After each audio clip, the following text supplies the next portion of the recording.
POPAVIST made smoother than your smoothest criminal. Shamo, about that money, what we get into. Shamo, about that money, get residuals. Shamo. Yes. Yes, 2 times. Y'all know the vibes. They go, ooh la la. Ooh la la. She go, ooh la la. We go, ooh la la. Ooh la la. Ooh la la.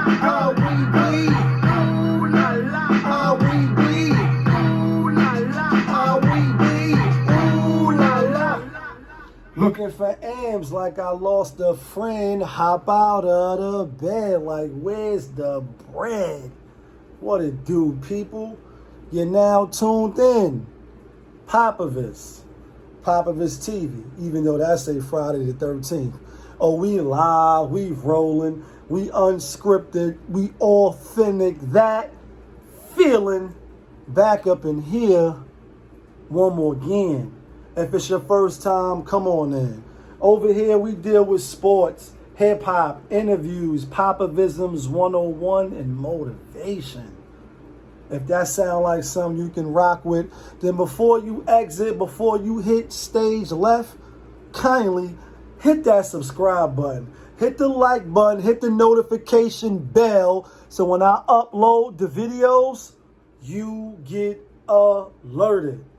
And if it's not your first time, thank you. Know what I mean? Appreciate you rocking with the channel, making it what it is.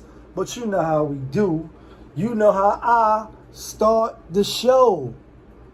Tony, there was no other way.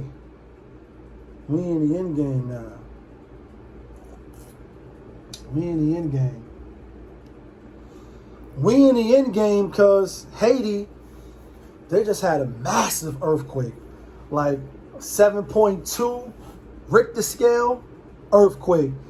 And they saying they know the devastation is going to be massive, and they know that the loss of life is going to be high. And you say, damn, 7.2?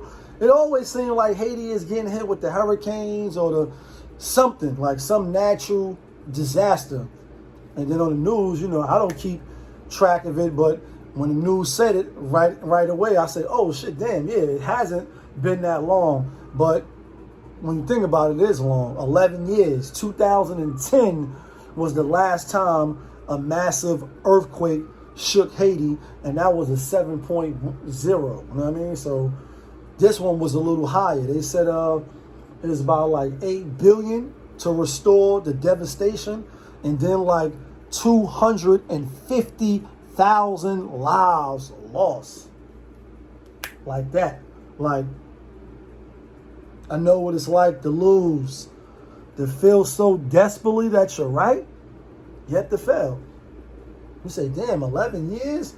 Then you think of Hurricane Katrina. You think of just the natural disasters. And I spoke about this. Go see the other video if you're new to the channel and you're not really sure and familiar with what we do over here. Like, we unscripted, so we could just go off onto some other shit.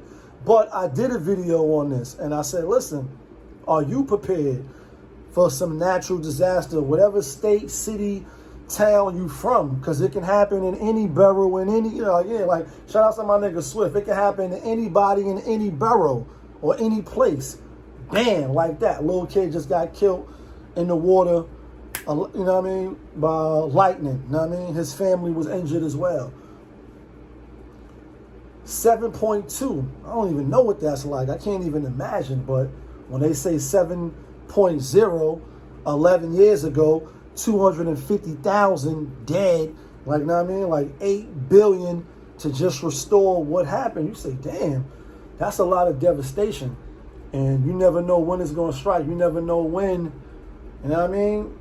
There was no other way. And you looking left and right, like when the phone's off, it's only one to call on. Like, yeah, when the phone really is off, who are you calling on? Where's your connection? Where's your spiritual bond? I'm not going to go all the way left with it, but, you know, when you really ask that question, like, damn, the shit is when I'm at my lowest, when I'm almost at defeat or like ready to give it up, what do you lean on? What do you turn towards? What gives you the strength to push forward? Like, you know what I mean? So leave that in the comment, or if you know me, hit me on the bat line and we could talk about it. But let's pray for Haiti, you know what I mean? Like it always seems, like I said, like something crazy is coming out from over there where the people is being devastated, the populations and the communities is being, disrupted at an alarming rate because of something massive. So let's pray for them, you know what I mean? Keep them in your prayers because you never know it could be you. You know what I mean? A lot of Haitians is over here in America, you know what I mean? We also in the end game because it's a crazy story coming out of Florida with a 21-year-old mother, black woman, SHAMAYA LYNN, 2-year-old toddler, killed her by accident, obviously. It's a 2-year-old toddler while she was on a FaceTime, Zoom time with her job. Co-workers seen her get tossed back, called 911, 911 show up, emergency service, workers show up, find her face blown out. Crazy, crazy, shit crazy. And I said, damn, a 2-year-old or, a 2-year-old toddler, I think of, some of my nieces and nephews, you know what I mean? When they at that tender age, other people, kids who you see outside or you may know, 3 years old, 2 years old, they behavior, you know what I mean? How they interact and how they able to move and just, you be like, oh, I'm surprised that, you know what I mean? Unless you really be around kids, you be like, the do's and the don'ts, what you can leave them with. And this is all subjective. My whole point is, one, rest in peace to her and condolences to the LYNN family. Because this is devastating. Like it was another child inside the house. And obviously now they want to blame the father. They want to charge the father because it's his weapon, saying, you left this shit out, or she knew it was out, to where while you on a Zoom, your child is able to get to the weapon, not only kill themselves, like it's unfortunate that she's dead, but it could have been crazy where she'd be going to jail, maybe not for the rest of her life, but if he would have killed himself by accident or shot his brother, or you know what I mean. Obviously, an injury would be better than death and loss of life. But I just hear this story, I say, damn. I remember my first interactions with weapons and guns. Excuse me, no corona. And it wasn't at this age, it wasn't at 2, it wasn't at 3, it wasn't at 4, it wasn't at 5. Like I believe 7 years old. I mean, Godzilla 1985 or something like that was out or whatever. Back then, wasn't thinking about no guns. You know what I mean? Now, I'm sure they was around. You know what I mean? But to be able to get access to it, point it and shoot it, know what you're doing. And again, I'm sure this is all, it's a freak accident. You know what I mean? Because he was able to get to the weapon. When I think about when my pops, may he rest in peace, my pops has passed, you know what I mean? It's been a few years now. When he first showed me how to clean a gun, not even shoot the gun, clean the gun, how to, you know what I mean, care for the gun so that it can perform at a high level when you need it to perform, as opposed to like, Nas, I gave you power. Like, yeah, POPAVIST TV. We deal with sports, hip-hop, interviews here. Nas, I gave you power. He talk about how at the end, you know what I mean, one dude didn't have his, didn't take care of the weapon, didn't keep it clean, didn't cherish it in the times that it's needed to be cherished so that it could perform at a high level. So what the other kid do was pull out, no doubt, a newer me. Like one gun didn't shoot, the other gun did shoot. So my pops, you know what I mean? And rest in peace, Prodigy. Like, I love my pops for that. You know what I mean? Like, for showing me how to let the shots off, even though it used to scare him in one of his rhymes. He showed me how to clean the gun. 357 revolver, you know what I mean? 6-shot to be exact. So that it could work when you need it to work. The point is, I was coming into my teens. And even still with him showing me how to, work the gun and how to cock it back and make sure, the safety, I still almost blew one of my childhood friends' feet off. And, you know, Miss Renee, this is untold story. Yeah, like POPAVIST TV, yeah, we live, we rolling, we unscripted. So sometimes you may hear organic, you know what I mean, original story. Like, oh, word? Like, yeah, word. Almost blew one of my best friend's foot off, you know what I mean, with the 357 revolver. Shot down into Miss Renee, may she rest in peace, you know what I mean? She come upstairs to the house, banging on the door like, you know, a shot just was let off downstairs. Could have maybe injured somebody that was downstairs. I didn't. But the point is, kids don't know what the fuck they're doing until you show them. Like Styles P said, teach your kids how to read and write and use the Ruger. Like, you know what I mean? They may have to let off some shots one day, you know what I mean? And self-defense to protect you. Mama love to protect you. Older dad. So to hear this story is just wow. It's crazy. It's like, damn. But now, lastly, let's get to this. Should the father be charged because it's his weapon? Now, if it's an illegal weapon, and obviously, or because he just lost his, you know, kid's mother, they lost their mother, should he not be charged? Because I understand that, you know, laws may have been broken, endangerment of a child, you know, and things of that nature. But when the kids lose their moms, like, it's already devastation. Like, this is gonna be a long time to come to get some type of healing, because the child doesn't even know what they did. They don't know what they did. He's 2 years old. The other child doesn't know. The father's probably even still trying to comprehend, like, damn, was the gun like right there, ready to defend? I mean, you know, Florida laws is different. Stand your ground, protect your property and shit like that. So maybe the gun was out somewhere where it shouldn't have been, which is a bad mistake. But should you go to jail too for the rest of your life for murder, or, you know, whatever the charges is, and then the kids lose out both ways? I don't know if that's justice. I really don't. But let's get into this though. You know what I mean?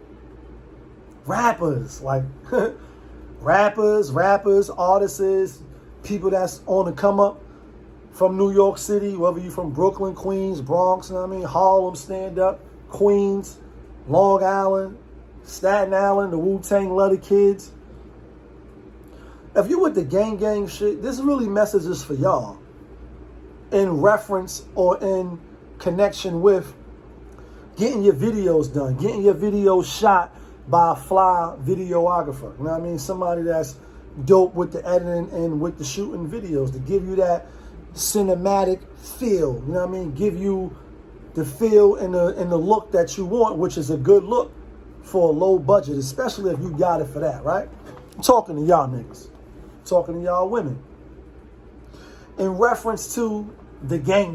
Like, if you gang, cool, we get it. You tough, you with it, you with the shits. But everybody is not with the shits. Some people are just trying to do their job, do the best job that they can do, perform at a high level. They reaching for excellence. They striving for excellence. They not with the shits. They not from this block. They not from that block. They don't care who you beefing with. They don't care who the ops is. So if you got a dope videographer, a dope person that shoots videos that's nice with the editing, for the low, don't involve him or her in the fuck shit that you got going on with the streets. Keep it professional. Be on time. Don't involve them in the fuckery. Give them what they supposed to get paid. Let them do the magic for you. Keep them in the cuff if you could before they get Hollywood. And don't involve them in the fuck shit, because I heard about, not haven't seen, but I heard about, like, niggas on the back line, like, yeah, you know, I was doing XYZ and they had problems with some other niggas from some other niggas that knew some other niggas that was cut through the line down with some other niggas. Like, yeah, I'm being funny now, but you get the point that I'm making. You get the picture that I'm painting. Like, some dumb, stupid shit. Like, you know what I mean? Like, I'm trying to work. I'm giving you the low, but because you beefing with these niggas or they beefing with y'all, it's a problem for me to work with you and shoot a video for you. All I'm here for, we not friends, we not cousins, we not business partners. We doing a business venture together. You paying me and I'm offering you and providing you with services. And that's where it ends at. All of your, your personal lives and who you fuck with, who you don't fuck with, that never should come into play when it comes to dealing business and conducting business. And when I see it happen or I hear about it on the back line, I'm just shocked and amazed. Like, and y'all know, like when you put the beat on, I'm really not shocked and amazed with a lot of things. But I said, damn, you went to go do a video. You did a video for some other niggas. And because of that, like niggas pulled up and they thought it was, I'm like, yeah, you just with the video. Everybody's not like want to come outside on demon time. Some people is on family time. Some people is on grown man shit time, grown man women time. Like, you know what I mean? And you get it how you get it. I was young once, inshallah, we all have a chance to learn from our mistakes, see where we went wrong and correct those things. So I'm not never again on a high horse. I can still judge with a critical eye or like, oh yeah, I remember when I was like, you know what I mean? Or I remember how I was moving. It wasn't right and exact. It wasn't thinking right. I wasn't on my proper square. I can say that, you know what I mean? I think we all can, if you a Generation X or, you close in that range where you live through a certain amount of, things or you seen a certain amount of things, you know what I mean? And now you in 2021. Like, yeah, you a big deal. Salute yourself on the back, like keeping it a buck. Like I'd be like, yeah, nigga survived and seen some things, and now I'm able to at least push a word to the right.